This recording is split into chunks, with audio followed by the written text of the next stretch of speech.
Сегодня к швейному делу уделяется огромный интерес, ведь овладеть этим искусством мечтают многие. Создаются различные сообщества, проводятся курсы, мастер-классы, ведь шить сегодня хотят все.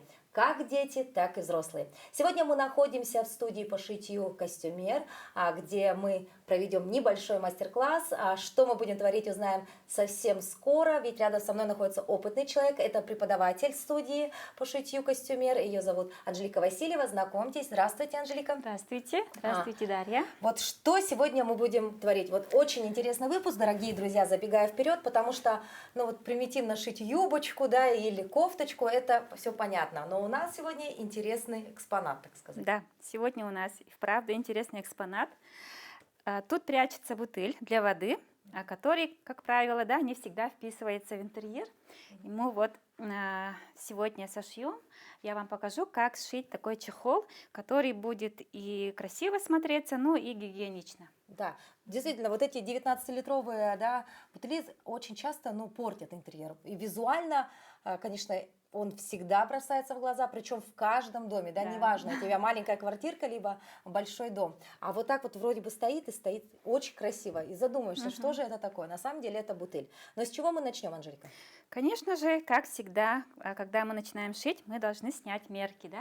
Мы представим, что это человек, да? Модель. Я вам покажу, как снимать. Берем сантиметровую ленту, ну и, конечно, снимаем основные 5 мерок, да, берем. Первое, это, конечно, окружность нашего бутыля. А разве она не стандартна? Стандартно, но вот я заметила, да, что они немного отличаются, да. Но я все равно хочу показать. 86 сантиметров окружность, измеряем по самым выпуклым местам. Мы видим, что не везде одинаково, да.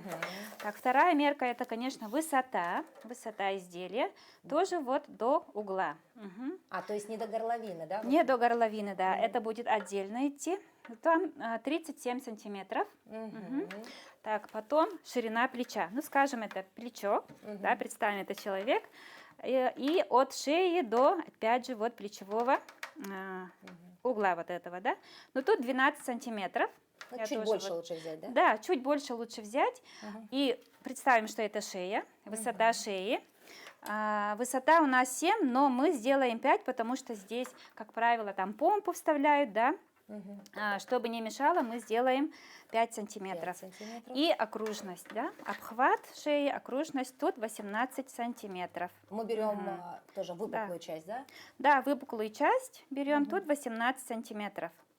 Ну, 18-20, да, в среднем. Так, вот основные параметры. Всего 5, вот так, да, всего 5 мерок. Дорогие друзья, если хотите рискнуть, можете шить прямо по этим параметрам, но все же лучше проверьте свой бутыль. Возможно, ваши показатели будут иными. Но вроде бы пока вот в большинстве случаев вот эти у нас, значит, есть размеры. Хорошо, сняли, значит, наши показатели с модели.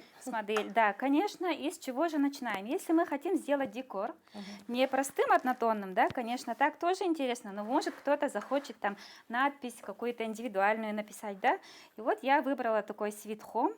Почему в сером цвете? Потому что сейчас вот скандинавский стиль очень актуален, поэтому я вот взяла сочетание серого с белым. Основной материал у нас искусственная кожа. Вот мы видим ее, да? Почему выбрали именно этот материал, Анжелика? Во-первых, конечно, он не марки, он влагоустойчивый, ну и легкий в уходе.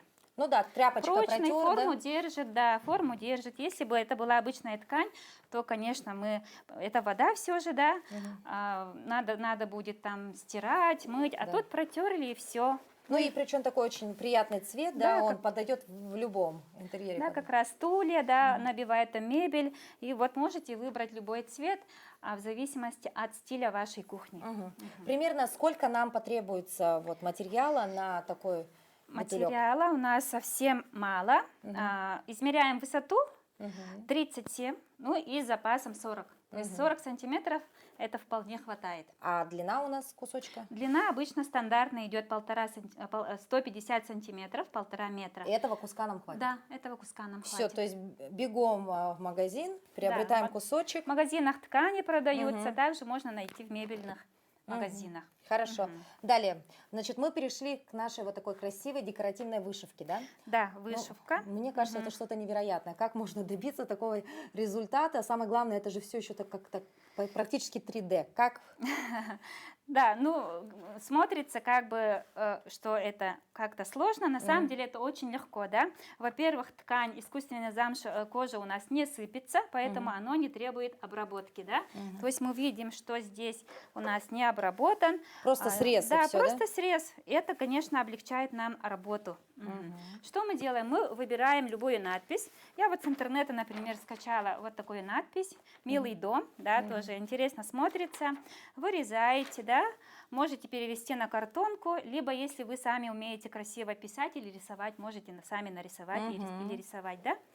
То есть вырезали вот так на деталечки, да? Да, Вот уже. вырезали, да. То есть рисуем с изнаночной стороны, потому что мы здесь можем ошибиться, да, ручкой не пользуемся. С изнаночной стороны, соответственно, надпись тоже ложим. Не вот так, как читается, да, а в зеркальном положении, да. А иначе у нас будет задом наперед надпись. Да, да. Хорошо. Карандашиком. Карандашиком, да, обводим, находим место, где мы хотим расположить надпись. Можно посерединке, сверху, снизу, кто как хочет, да. Начинаем карандашиком обводить и аккуратненько по этим линиям вырезаем.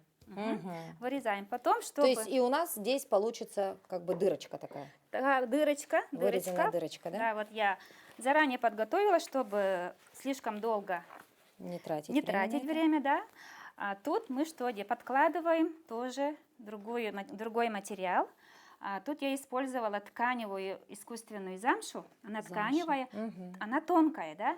Если тонкая ткань, то мы можем его продублировать. Вот такая клеевая ткань, она тоже специально продается. Нужно просто его прогладить, и оно прилипает, то есть дублирует и становится уже таким твердым. Анжелика, а для чего мы должны его продублировать? Чтобы она как бы надпись стояла, не обвисла, да? Или Да. для чего это делать? Чтобы надпись хорошо держалась, и чтобы буковки у нас там криво-косо не начали идти, когда мы шьем. То есть, чтобы перед тем, как шить, нам нужно зафиксировать, да? Зафиксировать. И, конечно, нам помогает обычный клей-момент. Клей-момент либо можно приметать аккуратненько, но я не рекомендовала бы шить, потому что тут дырочки остаются. Да. То есть лучше вот этот кусочек ткани мы приклеиваем на момент. Временно, да, на момент. Это для того, чтобы нам зафиксировать, да, и начинаем прошивать, да. Ну вот специально я немножко оставила, да, дырочка. Тут можно там любую ткань, можно тоже кожу, даже фетр плотный подойдет. Так, какие у нас нюансы по прошиву вот этих буковок? Нюансы, конечно, тут нужно максимально близко к буквам, да, ну, чтобы смотрелось аккуратнее, и не забывать вот эти про внутренние, да, вот эти, я вот здесь забыла, честно скажу, да. Приклеили потом, да? Приклеила, да, ну, я изначально приклеила перед тем, как шить, а потом, когда прошивала, забыла про них. Ну, и к машинке, да, не все машинки шьют эко-кожу искусственную, потому что она не гладкая, как ткань. Для этого есть различные лайфхаки, да, тоже секреты. Но я обычно использую там полиэтиленовый пакет, обычный целлофановый, да, прозрачный. А вот эта машинка у меня легко справилась, поэтому я просто без ничего буду шить. Хорошо, ну давайте покажем немножко, да, как все-таки процесс вот этой строчки будет у нас происходить, да, аккуратной, красивой строчки, и вы дадите свои советы. Потом уже, да, приступим к нашим деталям. Хорошо.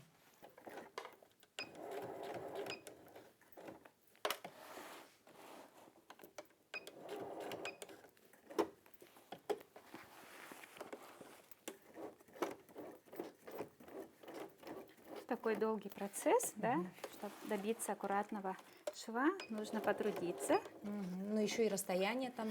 Расстояние, да, желательно, чтобы везде было одинаковое расстояние.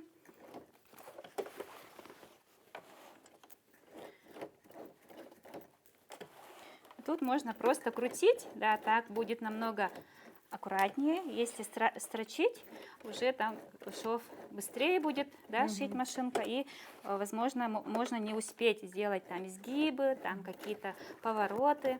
Поэтому рекомендую вот так, лучше мелкие вот так детали. вручную, да, можно так прокручивать. Но если человек опытный, да, конечно, он может Вовремя остановиться. да? вовремя остановиться, вовремя начать и так далее. Ага. Можно просто оставить на клею. В принципе, если клей хороший, можно оставить на клею, да? Ну, конечно, я рекомендую его зафиксировать, чтобы была прочность и надолго. Ну и даже смотрится красивее. Да, с когда такой- видна эта строчка, кажется, ну Ага, прям вот как с будто так и отстрочкой. должно быть, да. Да. А в целом, вот сколько времени уходит, если сесть вот так и захотеть сделать подобный чехольчик на бутыль? Ну вот примерно я посчитала 2 часа. 2 часа 2 часа. усердной работы, и чехольчик будет готов. Да. Ну и ткань, она сама по себе очень такая, ну не сыпется, да, форму хорошо держит, поэтому мне очень нравится работать с искусственной кожей, да. И Попроще, упрощает да, работу, да? попроще, Если бы сейчас ага. тканью, нам бы пришлось здесь немножко повозиться, да? Да. И вот я с тканью тоже пробовала, и ткань, она, конечно, тонкая, поэтому она показывает все изгибы. И вот зрительно тоже не очень красиво. А вот, здесь прям идеально, да, да? идеально, форму держит. Ну вот все, отстрочили, да, и можно уже приступить к изготовлению наших других деталей и уже соединять. Ниточки все сразу убираем. Потом можно вот эти лишние подрезать, убрать. Ткань, да? вот Оно эту? нам особо нам и не нужно уже, да. То есть свои функции она уже... Смело отрезаем уже Да, после да, прошивки. смело отрезаем. Мгм.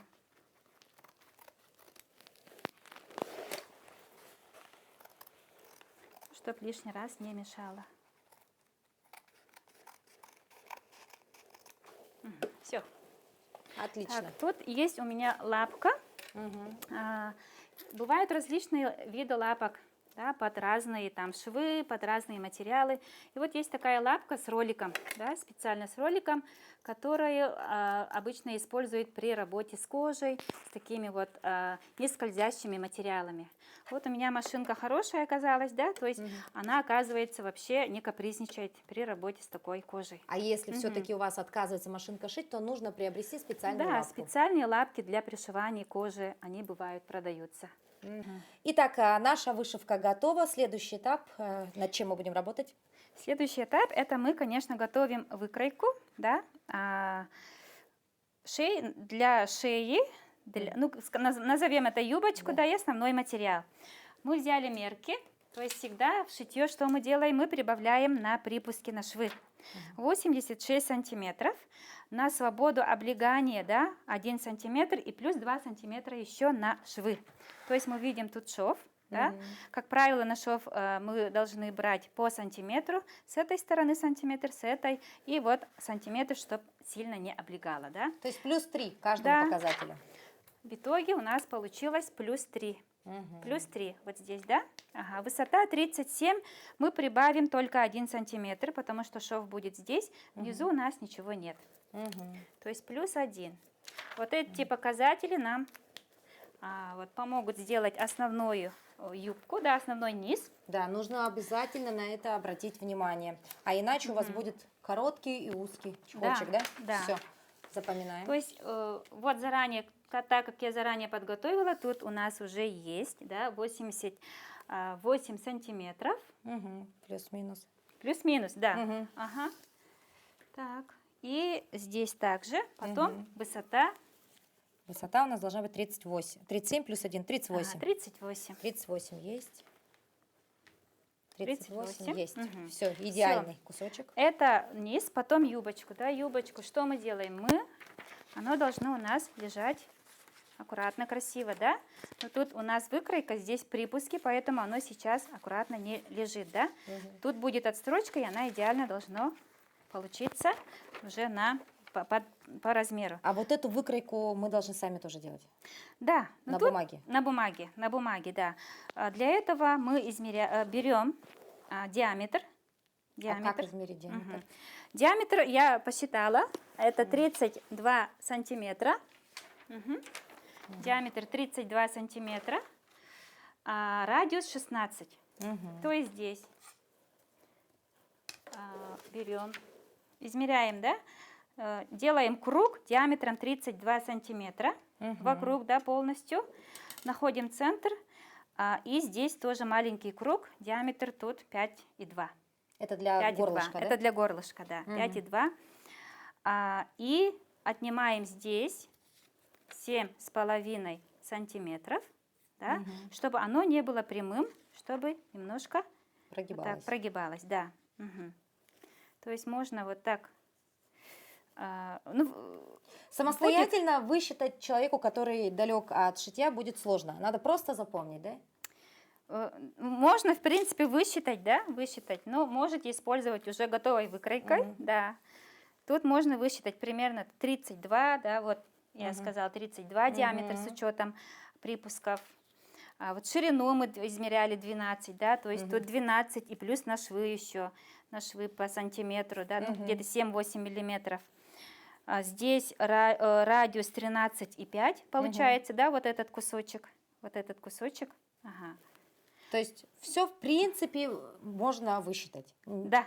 Было бы желание. Да. А если не можете считать, просто смотрите выпуск и берите за основу вот эти цифры, да? Я использовала тут кухонную утварь, там крышки, мисочки, да. Можно просто любой круг сделать и немножко с угла вот здесь немного убирать и примерять на сам бутыль, чтобы оно легло.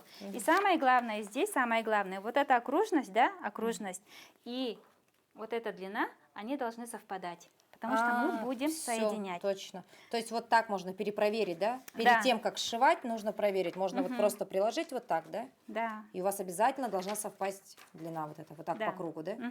Так, Методом проб и ошибок тоже можно сделать. Да. А это что за чей кусочек? А это кусочек для нашей горловины. Ага, Для высота у нас 6 сантиметров. Высота 6, тоже с учетом шва, и 20 с учетом, вот тут мы делали 18, плюс 2. То есть 20. Мы начинаем делать, да, 3 всего детали у нас будет, не считая крышку. Ну, крышку я не покажу сегодня, не успеем, да, по времени. Ну, в принципе, тоже легко.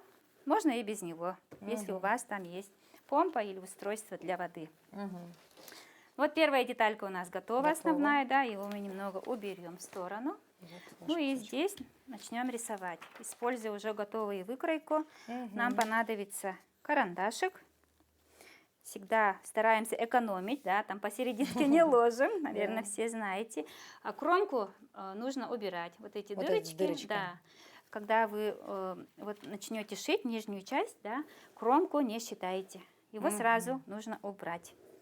Он нам будет мешать и некрасиво будет смотреться. Так. Эта деталь у меня уже с учетом припусков, то есть здесь я ничего прибавлять не буду. Вот примерно пунктирной линией я отметила, там должна идти строчка, да, строчка. И именно по этим линиям, считаем, оно должно совпадать вот с длиной основной нашей ткани. Давайте сделаем сразу горловину.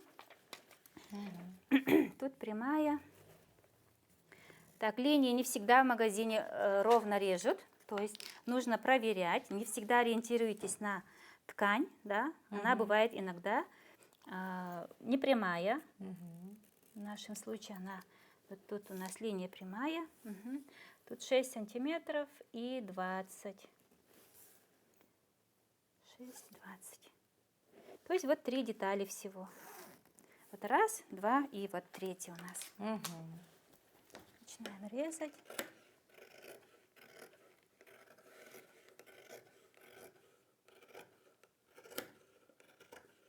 Спасение. Вот 3 детали. Все. Первая, да, с нашим вот декором. Потом вот эта юбочка и шея, горловина. И начинаем, приступаем к шитью. Всегда начинаем с мелких, да, с маленьких деталей. Мы будем соединять. Ну и кожа, конечно, она такая не совсем податливый материал, да, поэтому мы сделаем отстрочку, да, чтобы красиво лежало.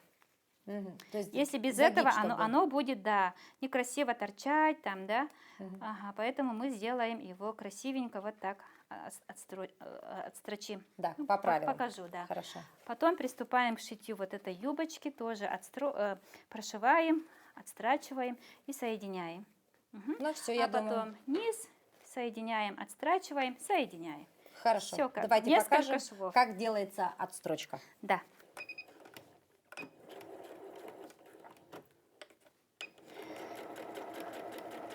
Вот это машинка уже такая компьютеризированная, можно сказать, да? Работает, педаль есть и еще кнопочка. Удобство, да? Удобство, да, и можно режим шитья самостоятельно регулировать. Для начинающих детей, да, то есть вставляем на самый медленный режим, да, и вот машинка будет шить максимально медленно. А вы сами где обучались этому искусству? Я на кружке. В детстве я любила ходить на кружок шитья. Мне это очень нравилось.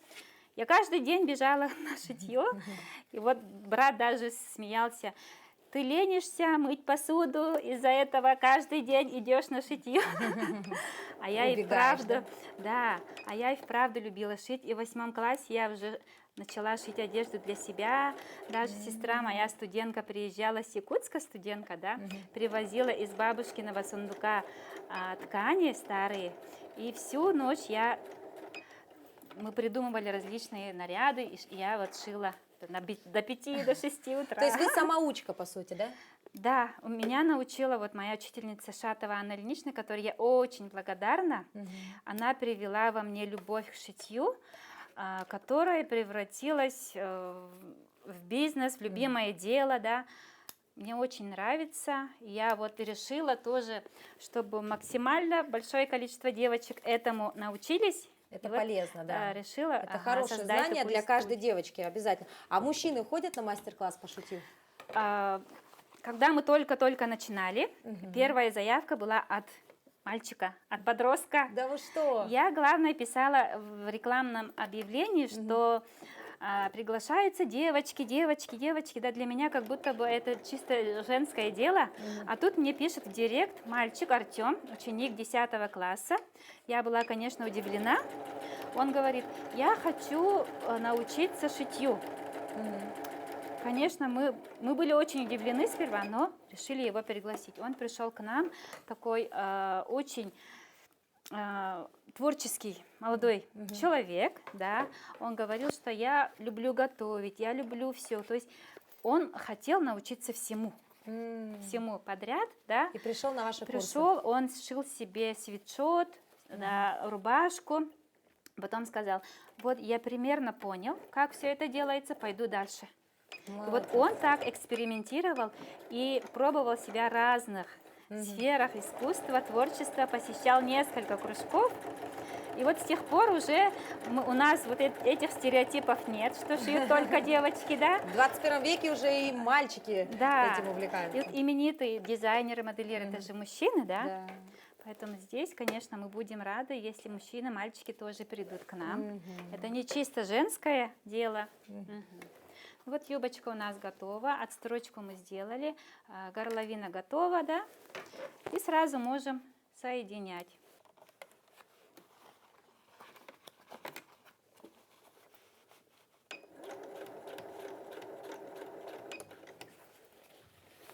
Мы без приметывания сразу решили на машинке. Надеюсь, лучше приметать. Лучше приметать, съедет да, куда-нибудь, да, складочки могут быть. Тут важно, чтобы детали они вместе аккуратно сшивались.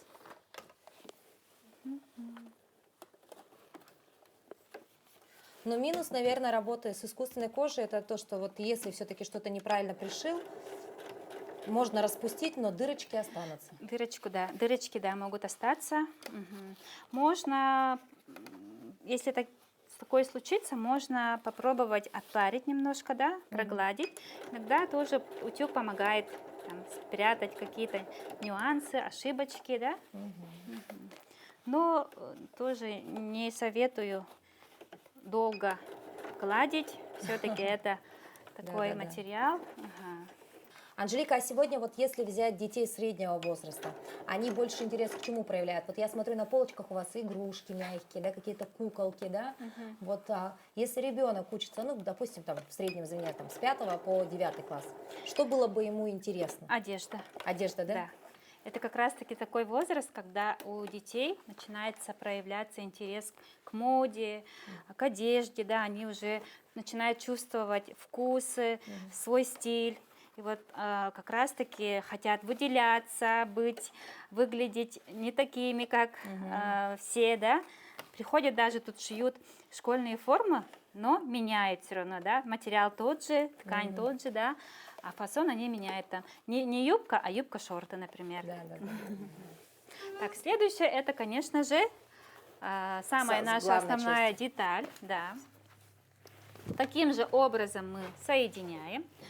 Примерно сантиметр, ну такой стандарт сантиметр, да, мы берем на шов и делаем такой шовчик, соединяем. Тут скорость можно регулировать, если прямой шов, можно на максимум поставить. Если это ребенок, можно вот так медленно, да, чтобы ребенок мог чувствовать. И чтобы успел убрать пальчики, да. И опять же выворачиваем, делаем отстрочку. Когда делаем отстрочку, смотрим, чтобы направление отстрочки было одинаковое, да. Мы вот в правую сторону шовчик наш вот зашили, и здесь тоже так же сделаем.